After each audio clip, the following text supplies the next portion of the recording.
Bonsoir, chers amis auditeurs qui nous écoutez en direct. Bonjour à ceux qui nous écouteront demain matin. Ce sera à partir de 9 heures pour cette seconde partie de notre libre journal. Et bonne nuit à ceux qui, noctambules ou insomniaques, nous écouteront à partir de... ou travailleurs de la nuit, excusez-moi, parce qu'il n'y a pas seulement les noctambules et les insomniaques qui nous écouteront à partir de 3h30 du matin. Je pense particulièrement à eux, bien qu'ils soient sans doute moins nombreux que les autres. Nous allons parler de l'Amérique. Nous allons nous demander maintenant si l'Amérique va échapper à la décadence avec Obama. Et nous avons toujours parmi nous Pierre Lorrain qui nous a fait le plaisir de rester puisqu'il s'intéresse non seulement à la Russie, ô combien, puisque vous avez écrit un livre sur Poutine dont je rappelle le titre, La mystérieuse ascension de Vladimir Poutine aux éditions du Rocher, mais vous intéressez aussi à l'Amérique, ce qui d'ailleurs est un bon complément des analyses sur la Russie. Et nous avons aussi parmi nous Francis Cousin, docteur en philosophie, qui a créé une école particulière qui s'appelle la philo-analyse, peut-on le dire, Francis Cousin? Plus clair, je dirais pratique philosophique, redonner à la philosophie... Excusez-moi, à 2 centimètres du micro. Redonner à la philosophie le sens de ses origines historiques, c'est-à-dire faire de la philosophie pratique. Voilà. Et donc, il y a quelque chose à dire sur ce qui s'est passé, pas simplement aux États-Unis, mais en France, à propos du phénomène Obama. Roland Hureau, historien essayiste bien connu des auditeurs de Radio Courtoisie, et Robert Lozada, par ordre alphabétique, journaliste. Alors, puisque je finis par lui, je vais l'interpeller en premier. Robert Lozada, je voudrais savoir si vous avez sablé le champagne après l'élection d'Obama. Pas véritablement, enfin pas en tous les cas comme les foules qui se pressaient sur le mall de Washington. Je crois, oui, vous avez regardé votre... Mais non, je crois que c'est un mot acceptable, puisque c'est une partie du territoire de Washington. Et donc pas comme la foule de Washington, pas non plus comme la foule française en général, mais enfin avec beaucoup de curiosité, d'intérêt, et sans y accorder une importance absolument démesurée. Obama, c'est un homme, il y a 300 millions d'Américains. J'ai tendance à penser l'homme le plus puissant du monde, ça m'a toujours paru un peu excessif. Dites-moi alors, Francis Cousin, est-ce que vous ne pensez pas quand même que cette élection, et surtout ce qui s'est passé autour de cette élection, n'est pas symptomatique d'un état mental des sociétés occidentales qui mérite d'être analysé? Alors disons que le regard philosophique sur l'élection d'Obama, c'est la saisie du voile qui voile l'être du réel justement en question tel qu'il est mis en spectacle par le mouvement général de la marchandise théâtrale. Tout à l'heure, on a terminé sur la Russie, et je pense qu'il y a un point de jonction qui est intéressant, c'est que la Russie de Poutine, à travers l'équipe poutinienne, quelles que soient les critiques que l'on peut adresser à l'équipe poutinienne, c'est en quelque sorte un sursaut contre le vent dominant qui vise justement à une déliquescence organisée par la marchandise mondiale. L'élection d'Obama, c'est l'inverse. Obama est une création de ce vent dominant. Alors, en quoi Obama est une création de ce vent dominant? C'est que la patte personnelle, l'énergie individuelle d'Obama, dans tout cela, elle a finalement que très peu d'importance, parce que Obama est une création. Obama est une création, on parlait tout à l'heure des oligarques, de l'oligarchie financière et industrielle de l'Empire américain. Obama est né autour de cabinets. Bon, on peut citer des noms, David Axelrod, d'autres noms. C'est une création d'un appareil. À un moment donné, la société américaine, dans sa lente décomposition, on reviendra ultérieurement sur la décomposition impériale, la décomposition financière, la décomposition industrielle, s'est trouvée à bout de course. Et au bout de la course, il a fallu trouver un sursaut mythologique pour réorganiser, pour restructurer et remettre en marche une société qui, effectivement, avait besoin de retrouver un mythe fondateur puisqu'elle s'était épuisée, qu'elle n'avait plus de sens et plus de signification. J'ai trouvé une déclaration qui est fantastique, qui est de Kouchner aux États-Unis, qui fait une déclaration à la Brookings Institution et qui dit « Les Français sont toujours très impressionnés de l'influence des groupes de réflexion américains. Les théories du complot seront très difficiles à dissiper à présent que le programme d'études de politique étrangère de l'Institut Brookings est parvenu à faire élire le sénateur Obama président des États-Unis. Plus sérieusement, le rôle considérable joué par un si grand nombre d'érudits de l'Institut Brookings auprès de l'équipe de Barack est un hommage à la qualité de Brookings et ensuite, bien évidemment, à la finesse de jugement du président élu. » Excusez-moi, Francis Cousin. Alors, terminez rapidement sur ce point, parce que nous avons en ligne Patrick Simon. D'accord. Qui concluez quand même rapidement avant de reprendre tout à l'heure. Juste pour conclure, et ce sera l'articulation première d'un véritable dévoilé méthodologique, l'élection d'Obama est une gigantesque construction d'un appareil en crise qui, pour échapper à l'issue de sa crise, crée une mythologie supérieure. Et Obama doit être analysé comme une mythologie. Il faut dévoiler le voile qui cache la réalité derrière un spectacle copieusement mis en scène, mais qui n'est qu'un écran. Alors, je pense que Roland Hureau, Robert Lozada et Pierre Laurin vont réagir à votre interpellation, mais j'aimerais maintenant que nous ayons notre chronique traditionnelle, notre chronique du grand large avec notre ami Patrick Simon. Est-ce qu'il est en ligne ? Je suis là. Bonsoir Henri. Voilà. Bonsoir. Alors, je ne savais pas que vous étiez déjà en ligne, je croyais que vous n'y étiez pas encore, donc je ne voudrais pas vous faire attendre trop longtemps. Vous allez intervenir sur un sujet dont nous avons déjà parlé, mais qui est essentiel. Faut-il supprimer le juge d'instruction ? Oui, alors je m'excuse parce que je tombe un peu comme un cheveu sur la soupe, là, au milieu d'une émission qui se livre à une critique des démocraties, à une apologie des dictatures. Et je tombe un peu comme des cheveux sur la soupe. Je vais donc quand même vous parler de mon sujet, juge d'instruction ou juge de l'instruction. Telle est la question qui se pose actuellement depuis le discours du chef de l'État prononcé le 7 janvier dernier devant la Cour de cassation. Je vous mets, excusez-moi une seconde, Patrick Simon, je vous mets à l'aise. Vous n'arrivez pas comme les cheveux sur la soupe, d'abord parce que les auditeurs sont assez habiles pour passer d'un sujet à l'autre, mais surtout, en fait, votre sujet n'est pas sans rapport avec le nôtre, parce que l'une des questions qui se pose à propos de cette réforme, c'est si elle ne vise pas à américaniser la justice française. Donc, comme nous parlons des États-Unis, honnêtement, votre sujet n'est pas sans rapport avec le nôtre. Très bien, ok. Alors, donc, pour préciser l'enjeu, il faut d'abord dire que le juge d'instruction, il est nommé, mais il ne concerne pas les affaires civiles, commerciales et administratives, c'est-à-dire la très grande majorité du contentieux judiciaire. Il n'intervient que pour les affaires pénales et encore pour celles-ci seulement dans un très petit nombre de cas, 4 à 5%, c'est-à-dire pour des affaires complexes dans lesquelles la cause des dommages n'est pas claire, les circonstances, la culpabilité du ou des prévenus ne sont pas établies. Il s'agit donc d'affaires dans lesquelles règne un certain mystère qui n'est pas élucidé. On désigne alors un juge qui va mener une enquête pour trouver la vérité et pour décider si le suspect doit ou non être jugé par un tribunal.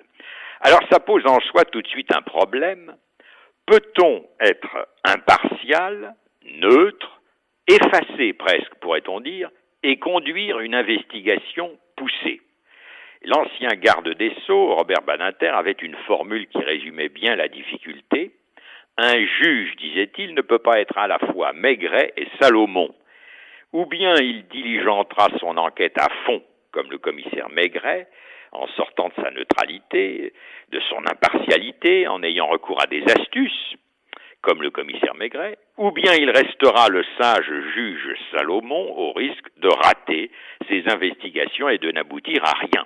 Et c'est pourquoi on a fait une première réforme en 2000 en instituant le juge des libertés et de la détention chargé de rendre les décisions juridictionnelles d'incarcération ou de libération des prévenus indépendamment du juge d'instruction. Cette réforme avait pour objet de réduire les mises en détention provisoires et les pressions des juges d'instruction pour obtenir des aveux.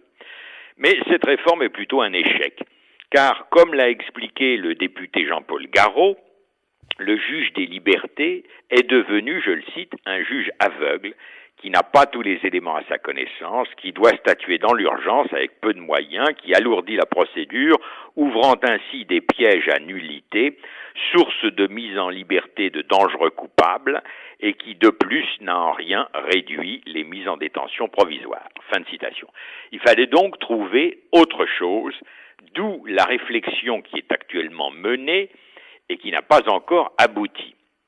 Alors, comme il arrive souvent dans notre bon vieux pays, on raisonne en termes de structure, en ignorant qu'il y a des individus, et en recherchant quelle serait la meilleure solution générale de principe. Et l'on oublie que la justice ne requiert pas seulement des juges intelligents et bien diplômés, mais aussi des gens expérimentés. Un juge qui a derrière lui beaucoup d'années de pratique et d'expérience n'aurait peut-être pas commis les erreurs du jeune juge d'instruction de l'affaire d'Outreau, par exemple. Toujours est-il qu'on a de nombreux exemples de dysfonctionnement des juges d'instruction. Souvenez-vous du juge Pascal, affecté par ses préjugés communistes de lutte des classes qui l'empêchaient de voir clair. Il voulait absolument faire déclarer coupable le notaire de Bruay en Artois, qui était pourtant innocent. Puis nous avons eu le jeune juge désigné dans l'affaire du meurtre du petit Grégory, dont l'inexpérience l'a finalement noyé et épuisé lui-même. Plus près de nous, nous avons les juges du pôle financier. L'une d'entre elles, Eva Joly, avait retenu l'attention par le culte qu'elle vouait à la religion des aveux, technique qui a ses limites, par son hystérie persécutrice qui l'aveuglait dans l'affaire Delphes. D'ailleurs, la plupart de ces décisions ont finalement été annulées par le tribunal ou la cour. Et il en est de même du juge Alphen dans d'autres affaires, constamment infirmé. Il y a maints et maints exemples d'erreurs judiciaires commises par les juges d'instruction. Plus récemment encore, dans l'affaire du Sentier, une juge dont j'ai oublié le nom avait décidé de poursuivre plusieurs grandes banques qui n'étaient pour rien dans cette fraude, mais qui lui servaient en somme de bouc émissaire. Tous ces errements se sont heureusement terminés par une relaxe prononcée par le tribunal, mais ça ne se termine pas toujours forcément bien dans d'autres affaires. Et puis enfin, nous avons le summum où l'injustice culmine, c'est l'affaire d'Outreau, des innocents qui ont passé plus de 2 ans en prison, c'est vraiment l'horreur. Alors, je ne dis pas bien sûr que les juges d'instruction se sont toujours trompés. Certains d'entre eux, et peut-être même beaucoup d'entre eux, ont fait du bon travail. Je pense en particulier au juge Bruguière, spécialisé en matière de terrorisme et qui est respecté dans le monde entier. Mais il y a tout de même beaucoup de choses qui ne vont pas dans cette institution, ce qui m'amène à la question de ma chronique. Pourquoi tant d'erreurs et tant d'injustices? Et l'explication que je propose n'est pas technique ni même juridique. Oublions que je suis avocat. Elle est psychologique et liée à la nature humaine. On peut la résumer de façon très simple. Le monopole exclut la concurrence. Quand une seule personne mène l'enquête, elle a un monopole qui ne souffre aucune concurrence. Elle a donc un grand pouvoir. Si cette personne est intelligente, expérimentée, mesurée, consciencieuse, si elle fait abstraction de ses préjugés, le travail peut être de qualité.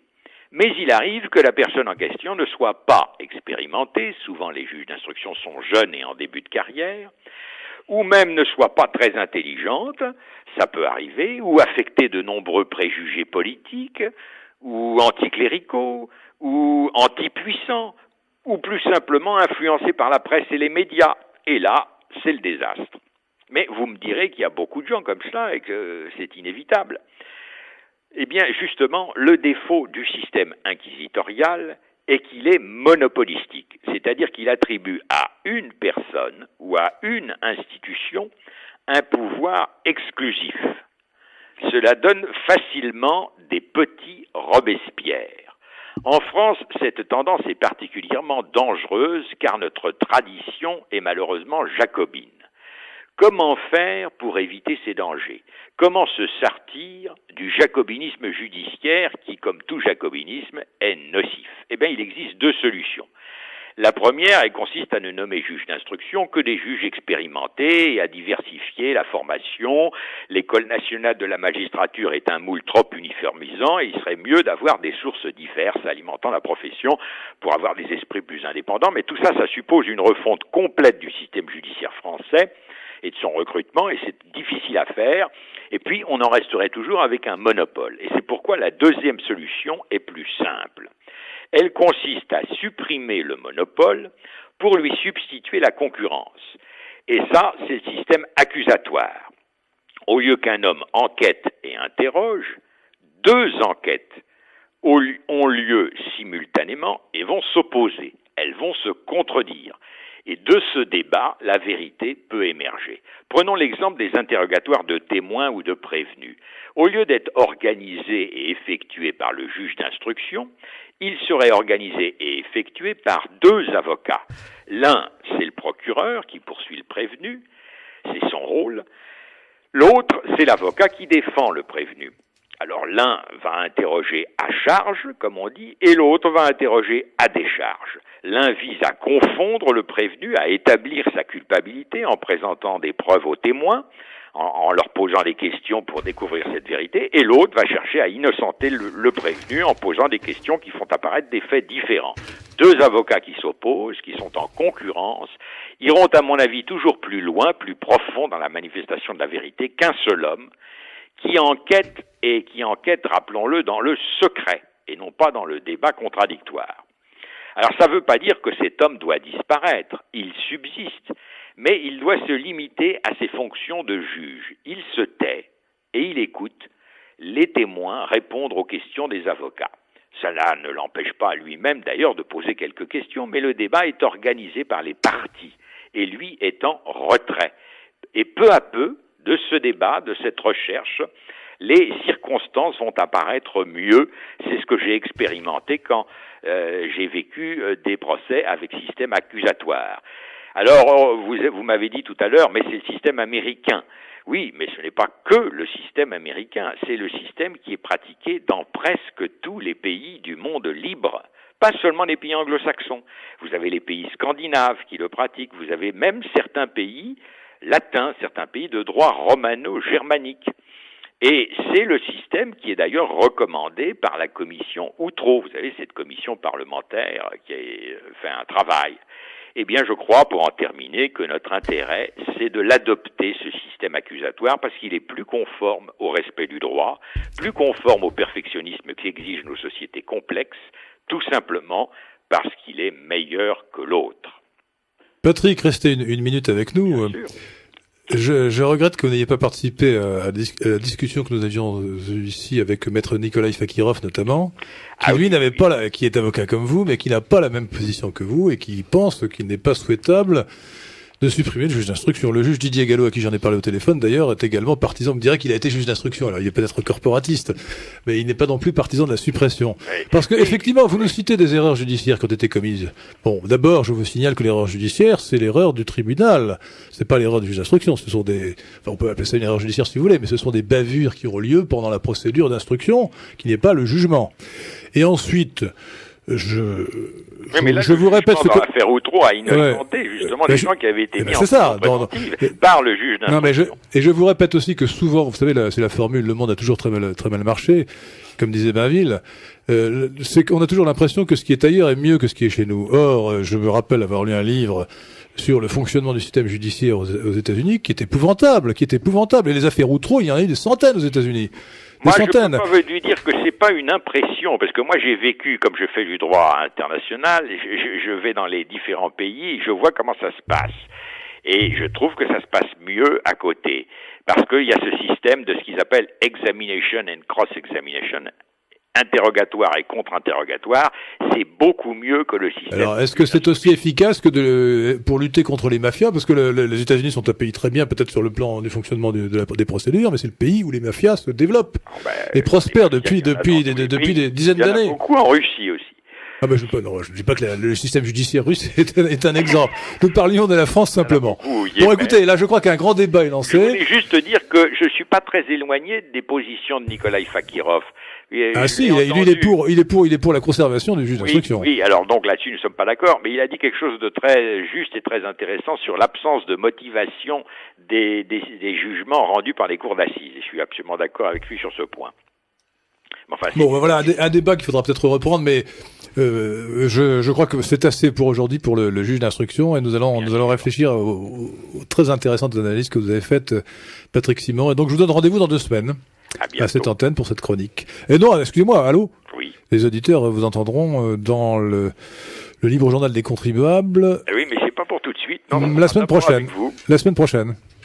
Ah, c'est déjà la semaine prochaine. Ah oui, le temps passe vite. Ah non, c'est dans 2 semaines. Non, je dis des bêtises. Semaines, je crois, oui. Dans 2 semaines. Bien, à bientôt Patrick Simon, et merci de votre chronique. Au revoir. Alors donc, l'un des sujets d'ailleurs que pose cette discussion sur le juge d'instruction, c'est de savoir dans quelle mesure il nous faut ressembler aux Américains. Alors j'aimerais bien que Roland Hureau, qui a écrit dans le Figaro le 8 novembre dernier, un article intitulé « Obama le patricien », nous dise comment il réagit à ce que vient de dire Francis Cousin et ce qu'il pense lui-même de ce que traduit des origines et des conséquences du phénomène Obama. Alors je n'ai pas eu de sentiment ni positif ni négatif à l'élection d'Obama. D'abord parce qu'on la voyait venir depuis plusieurs mois, donc ça n'était pas une surprise. Ensuite parce que je considère qu'un grand pays comme la France ne doit pas vivre au rythme des élections de notre grand pays. C'est ce qui s'est produit pourtant. Oui, mais ça c'est pas du tout mon genre. En revanche, ce que j'ai ressenti, c'est une immense malentendu sur la véritable personnalité d'Obama. C'est ce que j'ai expliqué d'ailleurs dans cet article. On a dit c'est la revanche. C'est la revanche d'une minorité opprimée depuis des siècles, les descendants d'esclaves, les Noirs américains, qui représentent 10% de la population, mais qui ont eu en effet un passé terrible au siècle dernier et surtout à celui d'avant. C'est la revanche des Noirs sur les Blancs, etc., etc. Et c'est l'exemple d'une véritable démocratie qui est capable d'aller au-delà de sa classe dirigeante habituelle pour choisir des gens, comme on dit, dans la diversité. C'est cette expression de diversité. Alors, c'est très mal connaître d'où vient Obama. Alors, vous me direz qu'on n'a pas à regarder d'où viennent les gens, mais enfin, on nous a tellement expliqué qu'il était noir ou à moitié noir qu'il faut approfondir le sujet.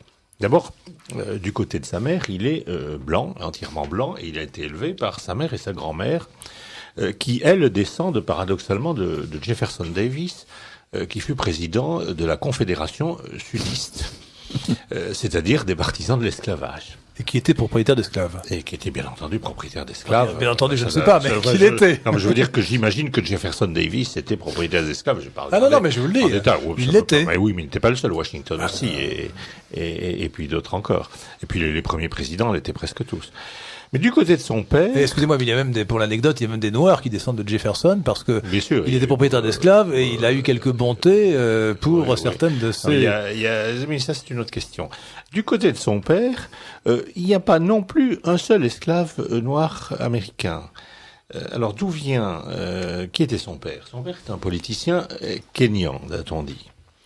Mais on n'a pas tout dit quand on a dit ça, parce que l'Afrique de l'Est, pour ceux qui connaissent bien l'Afrique de l'Est, j'ai vécu 3 mois en Afrique de l'Est, est caractérisée par l'existence d'un certain nombre de tribus. Ces tribus qui s'appellent les Tutsis au Rwanda et au Burundi, qui s'appellent les Maasai au Kenya et en Tanzanie, et il y en a d'autres encore, les Luo, et qu'autrefois les ethnologues appelaient Nilo-Hamitique. Bon, c'est une expression qui est aujourd'hui contestée. Alors, que sont ces tribus? Vous savez que le général de Gaulle avait dit des Juifs, à tort ou à raison, on lui avait beaucoup reproché que c'était un peuple sûr de lui et dominateur. Je puis vous dire que ces tribus-là le sont au carré ou au cube. C'est-à-dire que dans ces tribus, on a le sentiment d'une supériorité non seulement sur les autres Noirs africains, mais sur la terre entière.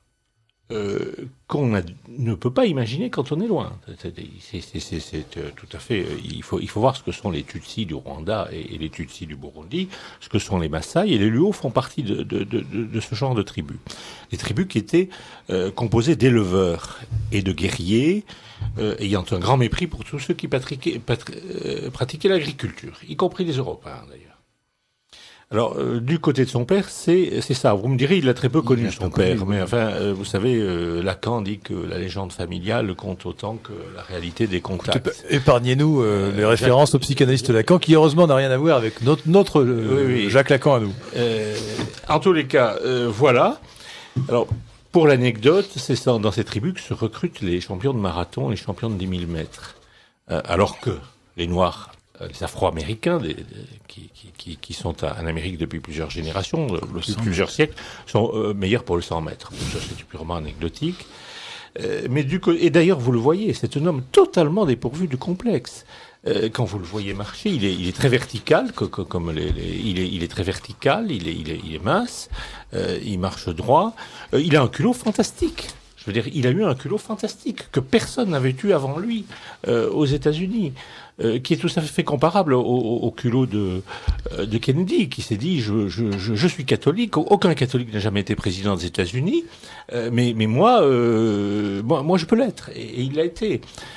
De justesse. De justesse, mais d'extrême justesse. Tout le monde est de justesse. Non, mais là, Robert Lozada, alors, une élection, ça se gagne à une voix près. Et Obama, c'est pareil. Il s'est dit, aucune personne de couleur n'a jamais été président des États-Unis, mais moi, Barack Obama, je vais essayer et j'y arriverai. Il s'est dit, j'ai la baraka. Oui, tout à fait. Et contre Clinton. Et encore en s'appelant Barack Hussein, c'est-à-dire de nom musulman, parce que la majorité des Luo sont chrétiens. Mais il se trouve que son père, lui, ne l'était pas. Il lui a donné des noms musulmans ou arabes, d'origine arabe. Donc ça, c'est un point qu'il faut savoir. Il faut savoir. Alors, est-ce que c'est important? Pas important, je ne sais pas. Pour moi, ça n'empêche pas que le personnage soit sympathique. Personnellement, je le trouve sympathique. Il faut ajouter à ça qu'il a fait le meilleur cursus universitaire, non seulement par les universités qu'il a fréquentées, c'est Harvard et Chicago, mais par les résultats qu'il y a obtenus, que tous ses prédécesseurs, bien meilleurs que tous ses prédécesseurs. Donc c'est en même temps un produit de cet élitisme démocratique qui prévaut dans les universités américaines. Il avait sûrement pas besoin de quotas pour les Noirs pour arriver là où il est arrivé. Alors, est-il en mesure de résoudre les problèmes des États-Unis? Ça, c'est une toute autre question. Une toute autre question, et je ne sais pas s'il faut qu'on en parle tout de suite. Je ne voudrais pas monopoliser la parole. Pas tout de suite, bien qu'à mon avis, la réponse soit assez... Enfin, je ne voudrais pas poser une opinion, mais j'aimerais bien que Pierre Laurin s'exprime. Bon. Alors, donc, la question est posée. Comment réagissez-vous? Première question. Comment avez-vous réagi? Comment réagissez-vous à l'élection de Barack Obama à la présidence des États-Unis d'Amérique? Bien, j'ai réagi d'une manière tout à fait normale. Je suis français, ça se passe aux États-Unis, donc le peuple américain a choisi. Il a choisi visiblement le plus intelligent des deux, peut-être pas forcément le meilleur, je n'en sais rien. Moi, personnellement, j'avais une petite sympathie pour McCain, parce que je suis un ancien Cold Warrior. Excusez-moi, je mettrai pas une pièce dans le nourrin, mais je suis un ancien soviétologue. Expliquez-moi, parce que je n'ai pas compris ce que vous avez dit honnêtement. Eh bien, à une certaine époque, à l'époque où vous avez dit un mot anglais, mais je l'ai pas compris. C'est Cold Warrior, c'est-à-dire guerrier de la guerre froide. Ah! Alors là, vous mériteriez une amende de 15 €, là. Franchement, vraiment, là, vous faites de la provocation. Mais volontiers, j'assume ma provocation, mais je ne mettrai pas 15 € dans le nourrin. Non, soyons sérieux. Simplement, voilà, à une certaine époque, l'Union soviétique était l'ennemi. J'étais soviétologue à cette époque-là, je revendique ce terme, c'est-à-dire que je m'intéressais au système politique de l'Union soviétique et je scrutais la Pravda avec une loupe en regardant sur les photos qui était devant qui, etc., pour pouvoir essayer de déterminer quelle allait être la suite du feuilleton, et je dois reconnaître que j'ai annoncé que Gorbatchev serait secrétaire général 3 ans avant qu'il le soit. C'est bien. Donc, c'était pas mal. Bravo. Ah ouais. J'ai également annoncé à l'antenne de cette radio en 89, et je me souviens de mes termes, c'était si la situation continue de se dégrader en Union soviétique comme elle se dégrade aujourd'hui, dans peu de temps, l'Union soviétique aura cessé d'exister comme puissance et peut-être même en tant qu'État. Et les invités avaient trouvé ça tellement comique qu'ils avaient ri. Et 2 ans plus tard, l'Union soviétique n'existait plus en tant qu'État. Donc j'étais un bon soviétologue. Mais en tant que bon soviétologue, j'avais mon parti pris. Mon parti pris, c'était nous sommes en Occident, nous avons un système qui est le pire système qui soit, à l'exception de tous les autres, pour reprendre le terme de Churchill. J'allais vous dire que là... Et donc, j'avais choisi mon camp. Et McCain avait choisi son camp. Lui, il est allé combattre au Vietnam, etc. Il était prisonnier, donc il avait ma sympathie. Mais le fait qu'il ait ma sympathie ne signifie pas que j'étais comme un mouton à sauter, comme disait le général de Gaulle, comme un cabri, en criant Obama, McCain, Obama. McCain, Ah bon, McCain. non, au contraire, ouais. Non, mais et lorsque Obama a été élu, eh bien, je me suis dit que pour encore une fois, les Américains nous avaient donné une bonne leçon. Parce que je discutais autour de moi avec beaucoup de gens qui disaient « Ah, mais jamais les Américains n'éliront un noir. Mais jamais ils n'éliront un noir. » Non, ils n'ont pas élu un noir, ils ont élu le plus intelligent, ou du moins ce que eux pensaient être le plus intelligent. À mon avis, ils ont eu raison. Et donc, je considère qu'Obama ne sera certainement pas un meilleur président que beaucoup d'autres. Mon préféré, c'est Theodore Roosevelt, pour différentes raisons. Mais peut-être qu'il sera meilleur que Kennedy, je n'en sais rien. Peut-être qu'il sera meilleur, en tout cas meilleur que Bush, c'est sans grand mal. Mais est-ce qu'il va faire des miracles? Non, il ne va pas faire des miracles. C'est un homme qui est élu pour 4 ans. Si, au bout de 4 ans, il ne convient pas, on le vire. Mais on en nomme un autre. C'est ça, la démocratie. Donc, ne pensons pas à Obama dans des termes comme s'il allait régner pour les siècles des siècles. Ce n'est pas le Messie, c'est tout simplement le nouveau président des États-Unis. Un homme respectable, un homme qui a fait beaucoup d'études, qui a réussi là où beaucoup d'autres ont échoué, et qui ne doit cela non pas à la couleur de sa peau, non pas à sa famille, mais à son mérite personnel et à son cerveau, à ses petites cellules grises, comme disait Hercule Poirot. Je crois que ça, c'est le premier point. Ensuite, moi, je crois qu'il y a très près de nous une tribu, vous savez, un peu comme les Maasai, un peu comme les Tutsis, qui est sûre de sa supériorité, du rayonnement de sa culture, et qui donne des leçons au monde entier, alors que le monde entier n'en a rien à foutre. Excusez-moi, mais c'est nous. Et je pense qu'on devrait peut-être baisser un peu le caquet, être moins dominateur, être moins donneur de leçons, et prendre un peu ce qui vient d'ailleurs, essayer de voir les choses avec un tout petit peu plus d'ouverture d'esprit, et pas avec cette arrogance qui insupporte tous nos voisins. Et je crois que lorsqu'on se déplace à l'étranger, vous savez, un jour, j'étais dans un avion avec des Français qui étaient un peu exubérants, même très exubérants, et c'était un avion de la Lufthansa, et les hôtesses regardaient ces Français avec un peu de commisération et en disant « mais qu'est-ce que c'est que ces huluberlus ?» Et lorsqu'est arrivé mon tour d'avoir mon petit café dans mon gobelet, l'hôtesse très gentiment m'a dit « Vous êtes français ?» Et moi, ma grande honte, excusez-moi, mais j'ai commis un péché impardonnable, j'ai dit « Non, je suis belge ». Ben moi, votre différence, je suis fier d'être français. Marie-Françoise. Vous écoutez Radio Courtoisie, le libre journal d'Henri de Lesquen, qui reçoit en deuxième partie d'émission pour savoir si l'Amérique échappera à la décadence avec Obama, Francis Cousin, docteur en philosophie, Roland Hureau, historien essayiste, Pierre Laurin, journaliste écrivain, et Robert Lozada, journaliste. Un auditeur. Dire qu'Obama est une mythologie de l'élite financière et industrielle des États-Unis revient à dire que la Révolution française est une mythologie de l'élite financière et économique de la France de l'époque. Ce sont 2 mythologies qui ont fait souche. Un auditeur. Un des intervenants a fait une analyse au sujet d'une théorie de complot concernant l'élection de Barack Obama. Si Obama a été élu, c'est à cause de l'échec de Bush devant le terrorisme. Il a ouvert 2 fronts, ce qui était trop. L'Amérique est efficace pour combattre une armée conventionnelle, mais inefficace face au terrorisme. L'échec de Bush a poussé le peuple américain à trouver une solution inimaginable, élire un président mulâtre. Les anti-américains sont parfois les Américains eux-mêmes, surtout une certaine jeunesse gauchiste. Un auditeur, croyez-moi, dans l'esprit de certains, l'élection d'Obama sonne le glas de la race blanche. Un auditeur, Pendant toute la campagne électorale américaine, la soi-disant droite française, et pire encore la droite nationale, gravitant autour du FN, est restée parfaitement neutre, voire carrément pro-Obama. Même sur votre radio, c'est cette neutralité qui a prévalu, et on a même eu des émissions qui soutenaient Obama, rejetant avec mépris les critiques des auditeurs. J'ai trouvé tout ça particulièrement écœurant, et normalement, ne fût-ce que sur le dossier de l'avortement, tous ces gens auraient dû prendre parti contre Obama et soutenir Palin McCain. Merci de vos commentaires.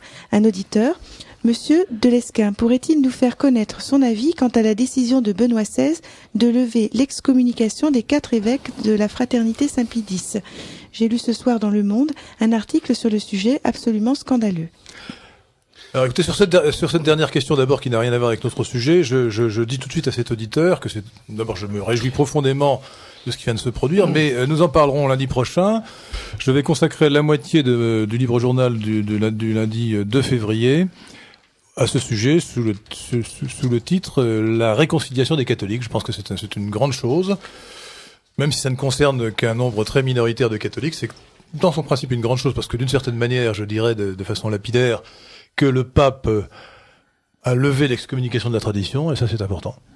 Oui, vous voulez réagir sur ce sujet, mais nous en parlerons lundi. Alors venez lundi prochain. Alors, parce elle n'a rien à voir avec les États-Unis, mais elle a à voir avec la Russie.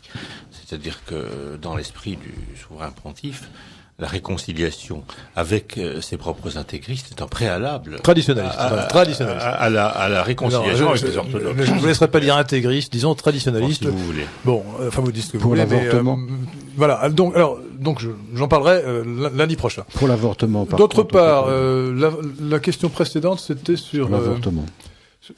Non, c'était à propos de Radio Courtoisie. Alors, je répète à cet auditeur que Radio Courtoisie est une radio libre. Elle est non seulement libre globalement, mais dans chaque émission, le patron d'émission est libre de ses sujets, il est libre de ses invités, les invités sont eux-mêmes libres de dire leur opinion. Donc il n'est pas étonnant qu'à Radio Courtoisie on entende des opinions très diverses, notamment sur Obama. Mais je suis même sûr qu'on a aussi entendu des critiques très, très fortes de ce que représentait l'engouement extraordinaire, mirobolant, que beaucoup manifestaient pour la candidature Obama, qui dépassait tout à fait ce à quoi on aurait pu s'attendre. Je me rappelle notamment avoir dit dans cette émission, ou avoir entendu dire dans cette émission, que les Français accordaient vous venez d'ailleurs de le rappeler, Roland Hureau, accordaient une importance disproportionnée à ce qui se passait aux États-Unis. C'est comme si dans notre tête, nous étions une province américaine, nous étions une colonie américaine. Enfin, c'est constant. Voilà. Autre question et autre réponse. Francis Cousin. Oui, alors je suis assez frappé par le sens que les autres interlocuteurs ont donné à cette rencontre, parce que je pense qu'il y a à la fois l'essentiel et il y a le périphérique. Le périphérique, c'est le caractère du personnage. Il a voulu réussir socialement. C'est un homme qui a une dignité. Sa femme est sympathique. Il a de beaux enfants. Il a un bon cursus. Bon, tout ça est très, très intéressant. Ça dresse en quelque sorte l'architecture psychosociale de l'individu.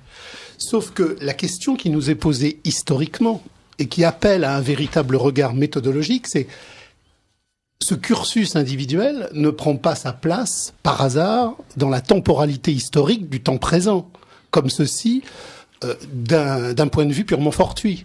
Or, Obama, malgré toutes les qualités qu'il a, nous connaissons l'écrémage de la démocratie américaine, qui est effectivement une dictature du spectacle social. Quand on parle des super délégués dans les primaires, ils sont délégués par personne. Quand on sait comment fonctionnent les primaires américaines, c'est effectivement quelque chose qui est là pour filtrer.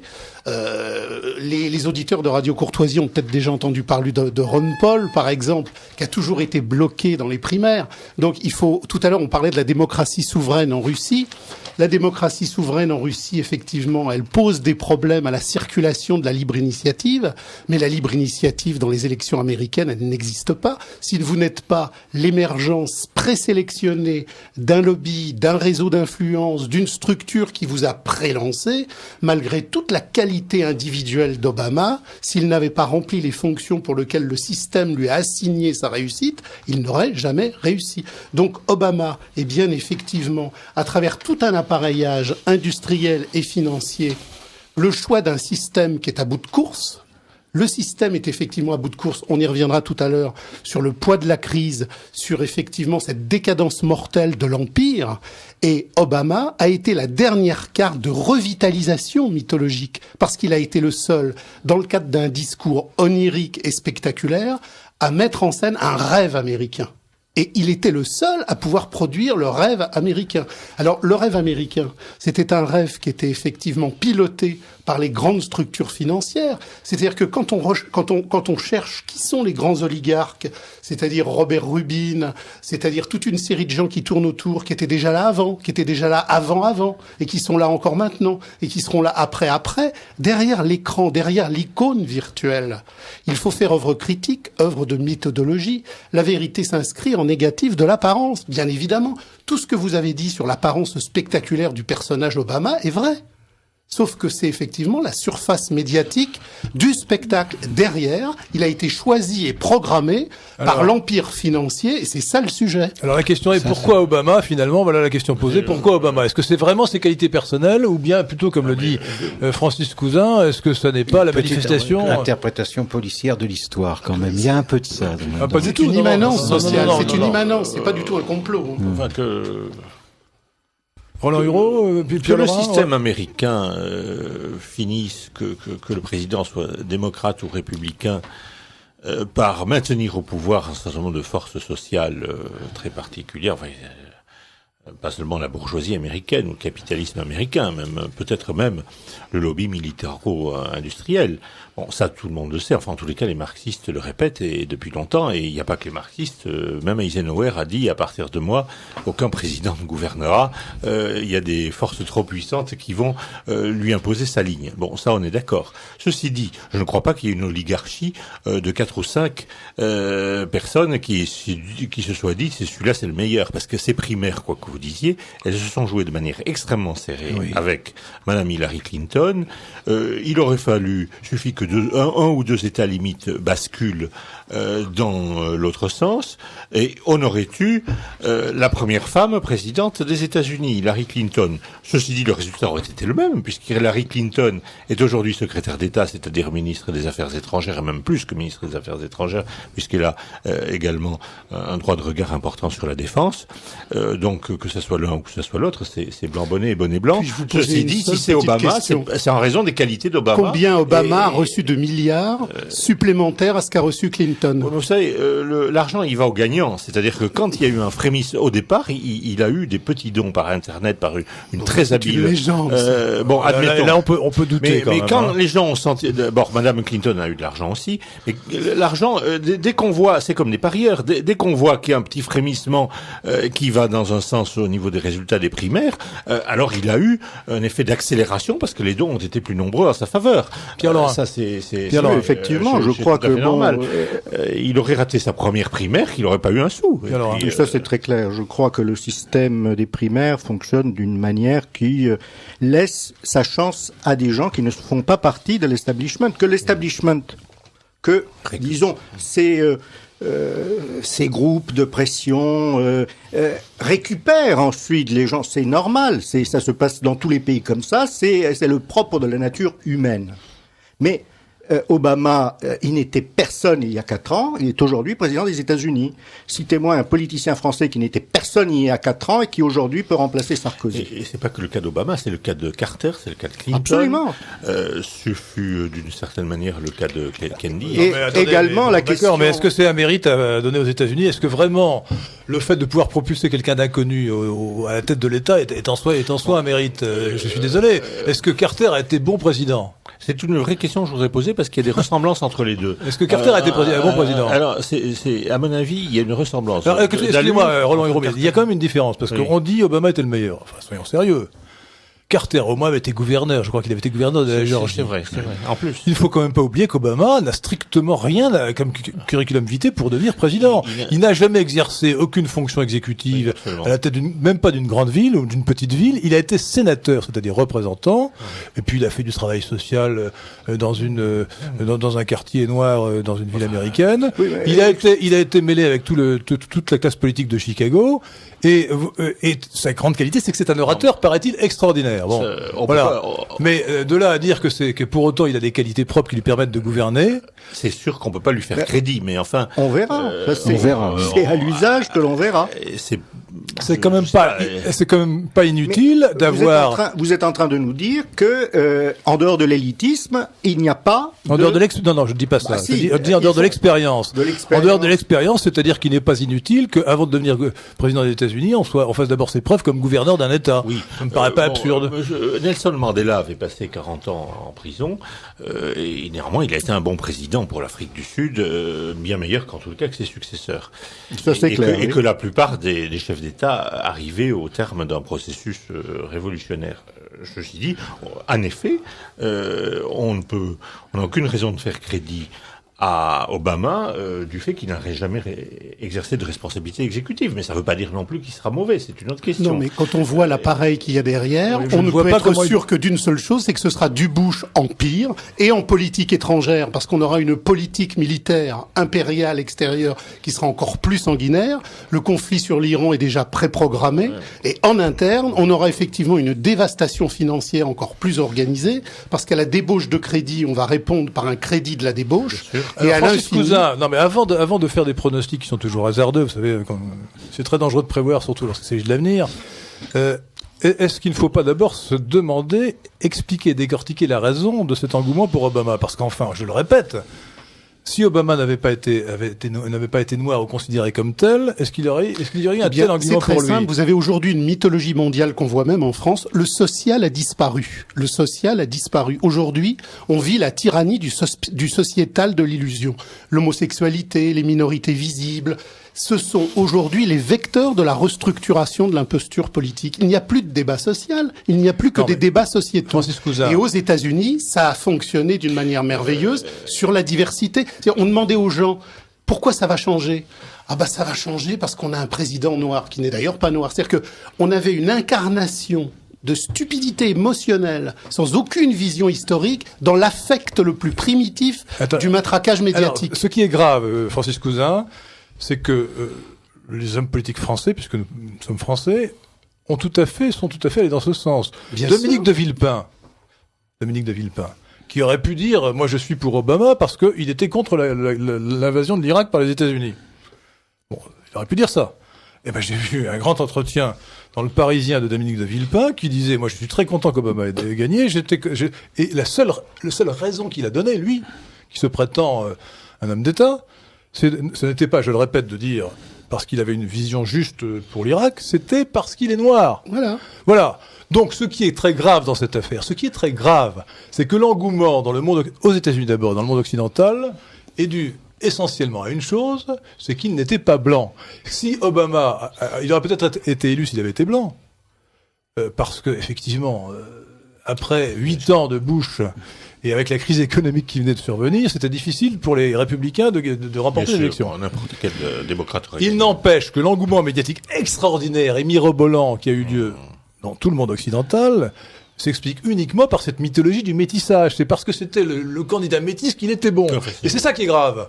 C'est ça qui est grave, que quelqu'un... Si Obama avait été élu pour véritablement ses vraies qualités, si on avait dit, mais Obama c'est formidable parce qu'il va faire une réforme de la sécurité sociale qui est celle qu'il faut pour les États-Unis.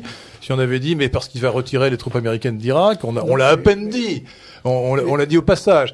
Non, l'argument central et unique, répété ad nauseam, c'était il est noir, donc il est bon. Et faux, puisque, comme je dis, Bien il n'y a sûr. pas un seul esclave dans ses ancêtres. Mais il remplit une fonction. Et deuxièmement, il est Non, mais, Pierre Laurent, excusez-moi, mais là nous sommes en train de parler de l'extérieur des États-Unis et pas des États-Unis. Voilà. Aux États-Unis, je regrette, mais Obama, c'était l'homme qui avait un programme, c'était l'homme qui faisait de bons discours, c'était l'homme qui avançait des idées, c'était l'homme qui donnait confiance. Quelles idées?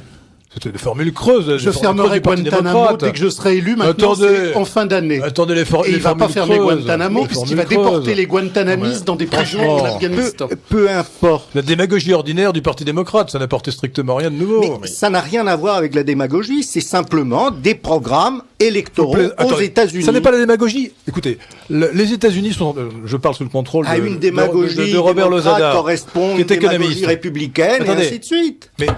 Mais on est exactement dans le même cas de figure. vous avez un pays qui est ruiné. Où vous voyez en France une seule idée originale, quelque chose qui nous fasse vibrer. Nous parlons des États-Unis. Bon, justement, parlons des États-Unis. Et donc, admettons comme une normalité ce qui se passe aux États-Unis, c'est-à-dire que le discours politique est aussi plat que celui des autres pays du monde, mais que Obama avait quelque chose de plus, qui était une petite étincelle de lyrisme qui plaisait aux gens. Et ça n'a rien à voir avec le fait qu'il était noir. Je dois dire que j'aime bien Obama, pour les raisons inverses de l'opinion. Je trouve que c'est clair, il y a beaucoup de classe. Et Oui, d'ailleurs, oui, Hillary c'est Clinton, ça, qui ne s'y est pas trompé dans les polémiques des primaires, a dit Obama est un élitiste. Effectivement, il est le résultat du croisement de ce qu'il y avait de plus aristocratique aux États-Unis et de ce qu'il y a de plus aristocratique en Afrique. Bon, parce que c'est pas incompatible le fait d'être noir et d'être élitiste. C'est ce qu'il faut comprendre. Maintenant, il y a une petite chose qui m'inquiète, c'est son allure de grand adolescent qu'on voyait aussi chez Carter. Hein, ça faisait partie du charme de Carter. Et de Kennedy aussi. On n'a aucune et de Kennedy. Alors s'agissant de Kennedy, c'est également un autre cas. On dit tous ces présidents ont une feuille de route qui leur est dictée par l'establishment, par les principales forces économiques et politiques qui les ont aidés dans leurs élections. Il y a un président qui, pour des raisons mal éclaircies, s'est écarté de cette feuille de route. Il s'appelait John Kennedy. Et on a vu ce qui lui est arrivé. Il en est mort. Alors, il y en a d'autres qui ne s'étaient pas franchement écartés de la feuille de route, comme McKinley, qui sont morts aussi.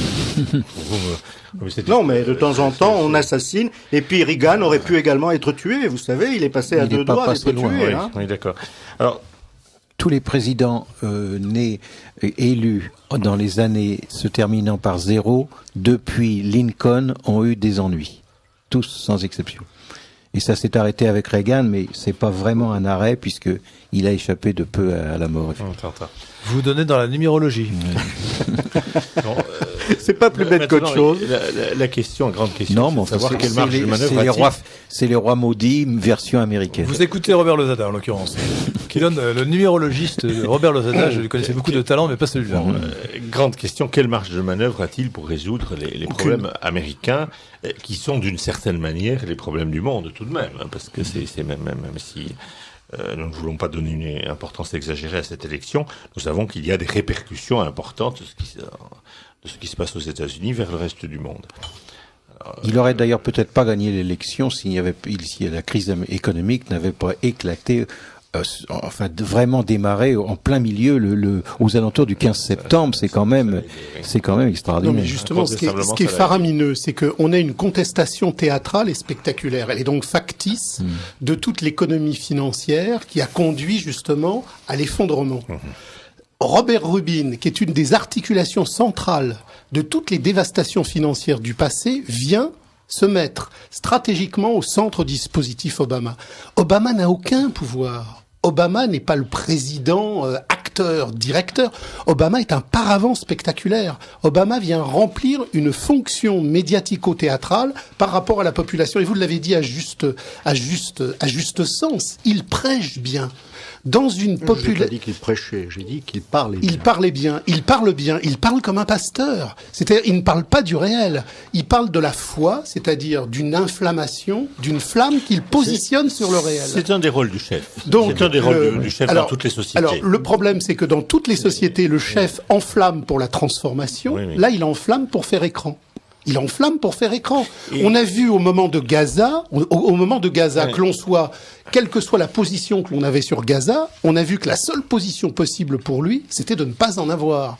Parce que compte tenu effectivement de l'empire technico-financier qu'il représente, il ne pouvait rien dire. Non, mais il n'a rien dit, tout simplement, parce qu'il n'était pas président à ce moment-là, et que les Américains ne sont pas comme nous, ils sont très respectueux de la Constitution. On peut craindre en effet aussi que, sur les affaires du Proche-Orient, il ne donne dans la surenchère pro-israélienne. Exactement. Pour se faire pardonner le fait de s'appeler Barack Obama. Encore que, les spécialistes voient depuis 2-3 mois une divergence grandissante entre le gouvernement israélien et le gouvernement américain. J'en profite pour faire une parenthèse. Si vous ne voulez pas faire d'anglicisme, il faut dire le gouvernement américain, non pas l'administration américaine. Ça, c'est beaucoup plus grave que de parler de Boy Scout. Et sur le plan sémantique. Et déjà, il y avait de graves désaccords. C'est la raison pour laquelle l'opération Gaza, qui est une opération hautement contestable et pour ne pas dire extrêmement grave, a eu lieu dans l'interrègne. Les Israéliens ont eu une fenêtre de tir entre les deux présidents. C'est le cas de dire. Oui, tout à fait. Mais Et puis, ça c'est le premier point. Tout laisse penser que ces divergences vont continuer. Pas parce que c'est Obama, parce qu'elles sont structurelles à l'administration américaine et à l'évolution interne d'Israël. Et c'est pour ça qu'on dira il y a un changement de ton avec Obama. Ça sera peut-être tout simplement la poursuite de ces divergences qui sont apparues à la fin de la période Bush. Vous écoutez Radio Courtoisie, le libre journal d'Henri de Lesquen qui reçoit en deuxième partie d'émission pour tenter de répondre à la question « L'Amérique échappera-t-elle à la décadence avec Obama ?» Francis Cousin, docteur en philosophie, Roland Hureau, historien essayiste, Pierre Laurin, journaliste écrivain et Robert Lozada, journaliste. Un auditeur. Obama a été élu face à un adversaire, McCain, trop vieux aux yeux des électeurs. C'est celui qui a pu réunir le plus d'argent qui a été élu, en particulier l'argent de Soros, les finances des pays de l'Est. L'élection d'Obama est un gage d'antiracisme à la face du monde. Un auditeur. Bonsoir, je vous trouve très indulgent et politiquement correct envers Obama. Le problème n'est pas son quotient intellectuel ou sa couleur de peau. Le problème, c'est l'idéologie de gauche, voire d'extrême gauche, qui anime cet homme, comme tout son passé le révèle. Pas véritablement. Une auditrice. Comment pouvez-vous dire que Mandela était un bon président ? 30% de sidaïs, 40% de délinquants, 30% de chômeurs. Un auditeur. Messieurs, à ceux d'entre vous qui ironisent à propos de la notion de complot afin d'en faire un contre-argument très facile, il faut rappeler que ce mot désigne une résolution concertée qui n'est pas divulguée. Cela représente pratiquement tout le fond de la politique et de la vie des États. Le complot est donc un élément intrinsèque. Une auditrice, le participant au débat qui a comparé une partie de notre peuple à une tribu Maasai peut-il expliquer pour les auditeurs non ethnologues ce que sont les Maasai ? Un auditeur.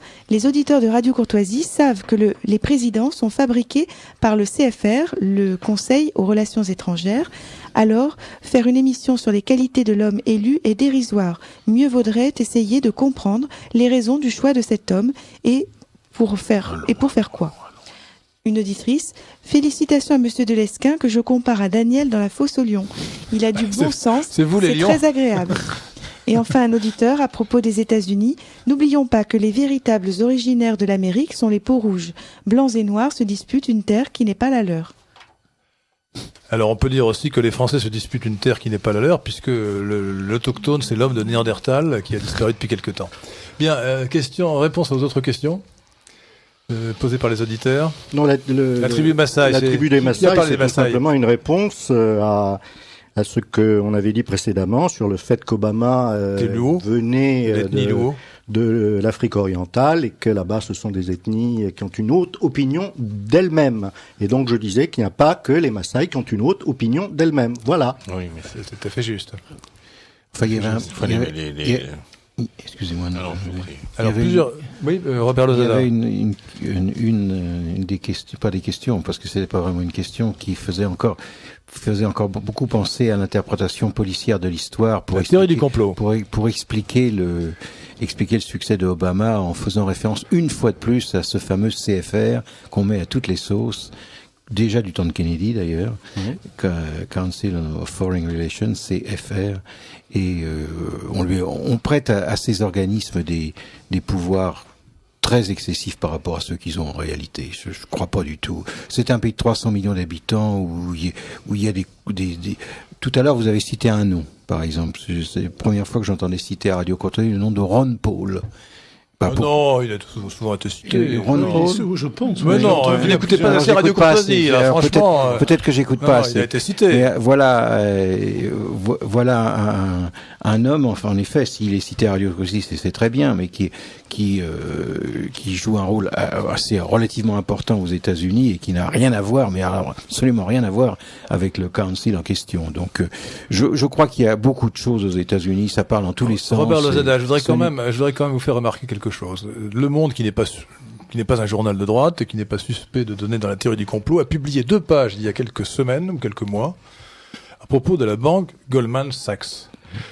Le Monde expliquait, je n'ai pas vérifié, c'est Le Monde qui le disait, que les dirigeants du ministère des Finances américain, le Secretary of Paulson en l'occurrence. Non, mais que depuis des années, depuis au moins Clinton, le ministre des Finances lui-même et son équipe étaient toujours issus de la banque Goldman Sachs, ce qui était le cas d'Henry Paulson. Et maintenant, c'est Timothy Geithner. Et maintenant, le successeur est, paraît-il, lui aussi quelqu'un de la banque Geithner. Goldman Sachs. D'autre part, ce sont des faits, là, ce n'est pas la théorie du complot excessif, ce sont des faits. Monsieur Henry Paulson, qui était PDG de la banque Goldman Sachs, juste avant de devenir ministre des Finances, n'a pas augmenté les impôts sur les profits des banques tant que tout allait bien, mais lorsqu'il y a eu la crise, il a fait adopter, difficilement d'ailleurs, mais il a fait adopter le plan Paulson, qui représente 800 milliards de dollars. 825 milliards de dollars, qui était au moins à l'origine destiné uniquement à racheter les crédits toxiques des banques, c'est-à-dire à faire un cadeau gigantesque aux banques, dont à la banque Goldman Sachs. Là, on est écoutez, je crois qu'il faut dire la vérité de quand on voit ces faits, et on pourrait continuer longtemps. Quand on voit, ce n'est pas un sujet négligeable, la masse des moyens financiers dégagés par Obama, on se dit que ce n'est peut-être pas simplement les petits ruisseaux qui ont fait les grandes rivières, et que sans doute il y a eu des gros apports de contributeurs importants. Et que on n'en sait rien, mais la version campagne, oui, mais pour les. Je parle de la campagne. Je parle de la campagne. La version officielle, c'est que c'est beaucoup de petits dons. C'est la campagne la plus coûteuse de toute l'histoire des élections. Ce que je veux dire, c'est que objectivement, quand on voit ces faits, on se dit que les États-Unis ne sont pas une démocratie, mais une plutocratie. C'est le gouvernement des riches et des très riches, qui, quoi qu'il arrive, que ça soit Bush ou que ce soit son successeur Obama, finalement, ce sont eux qui gouvernent parce que la politique qui a été suivie par Bush avant Obama, Paulson, c'était Bush, consiste à dire que, excusez-moi de reprendre une formule de l'extrême gauche, mais en l'occurrence, elle s'applique. C'est la privatisation des profits et l'étatisation des risques. Et l'étatisation des pertes. Les cadeaux formidables qui ont été faits aux banques ne s'expliquent que par ces connivences extraordinaires qu'il y a entre l'oligarchie qui dirige les États-Unis et les pouvoirs financiers. Non, le cadeau extraordinaire qui a été fait aux banques s'explique parce qu'il y a une banque qui a fait faillite, Lehman Brothers, et que ça a provoqué une telle catastrophe que l'on pensait que tous les dominos allaient tomber les uns après les autres et qu'il fallait à tout prix interrompre. C'est vrai. Je crois que c'est ça la principale raison. Mais ce n'est pas incompatible. Non, mais de toutes les manières, il fallait les banques pour éviter un effondrement du système mondial. Sauf que pour répondre à la question de base que nous a posée Henri de Lesquen, nous sommes entrés avec Obama dans la phase terminale de la décadence. C'est-à-dire que... Non, pas la phase terminale. On est à la rigueur la phase initiale, mais pas la phase terminale. C'est-à-dire que je reprends 2 phrases qui sont significatives. C'est pas la décadence, le pouvoir des riches. Regardez, toutes les sociétés j'ai pris 2 phrases clés sur les États-Unis, l'une de Maurice Allais, qui date de 98. Les États-Unis, c'est un vaste casino de promesses, de payés qui n'aboutiront jamais. Et de 1982, un texte situationniste qui est donc de l'autre bord, une immense accumulation de fictivité financière où l'économie du crédit va anéantir le crédit de l'économie. Donc aujourd'hui, nous sommes à l'heure de vérité, c'est-à-dire que nous sommes dans une fictivité monétaire absolument délirante, et le système à bout de course, pour résoudre la crise de sa fictivité financière, remet du financier fictif à haute dose. Alors, donc Roland Hureau, c'est terminé. Francis Cousin l'a dit dans son vocabulaire situationniste, mais Maurice Allais l'a dit dans un vocabulaire plus économique.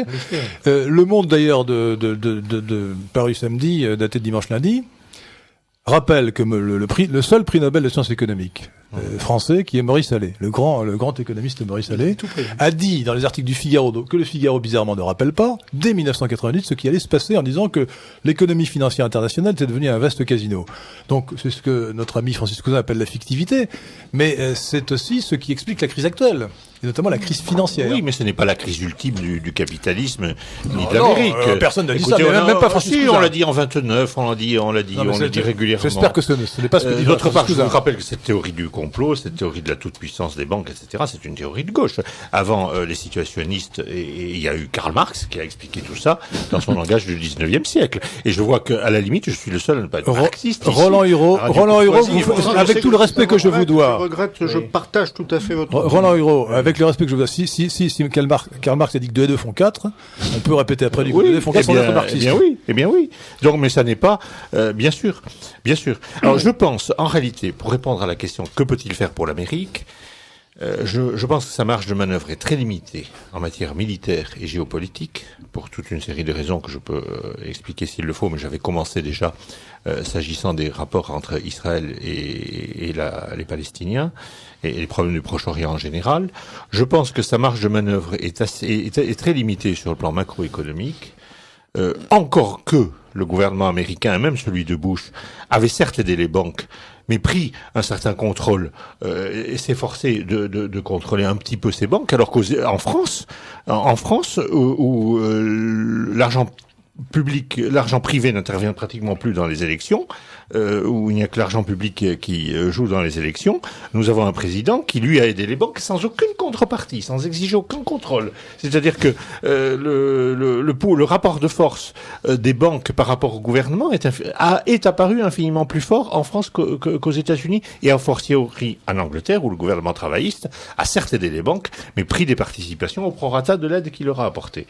Alors, maintenant, sur le plan social, je pense qu'il a une certaine marge de manœuvre, notamment sur des sujets comme la sécurité sociale. Je pense aussi qu'il y a 2 manières d'aider, de résoudre le problème, ou d'aider à résoudre le problème des subprimes. Là, je vois pas comment le dire en français. C'est soit vous aidez les banques qui ont prêté à des débiteurs défaillants, et sans les empêcher ensuite se retourner contre ces débiteurs, soit vous aidez directement les débiteurs à rembourser. Alors j'ai compris qu'Obama allait aider directement les débiteurs, de telle manière qu'ils remboursent aux banques. Je ne sais pas s'il va le faire. La facticité. Mais la facticité, la monnaie factice. La question, de toutes les manières, dans un système qui a dépassé le stade de la préhistoire, la monnaie est scripturaire et quelque chose de factice, qui est assise sur des crédits, dont tous ne sont pas certains, mais nous pouvons avoir des périodes d'inflation où le crédit est la monnaie, et nous sortons d'une période d'inflation. Le crédit est une anticipation de vente qui ne s'est pas encore réalisée. Oui. Ça peut marcher longtemps, sauf qu'il y a un moment crisique absolu, c'est lorsque l'autonomisation de la monnaie décroche totalement de la matérialité économique. Alors tendanciellement, nous y étions depuis des années. J'ai fait un tout petit calcul. Entre 49 et 69, les réserves internationales en dollars ont augmenté de 55%.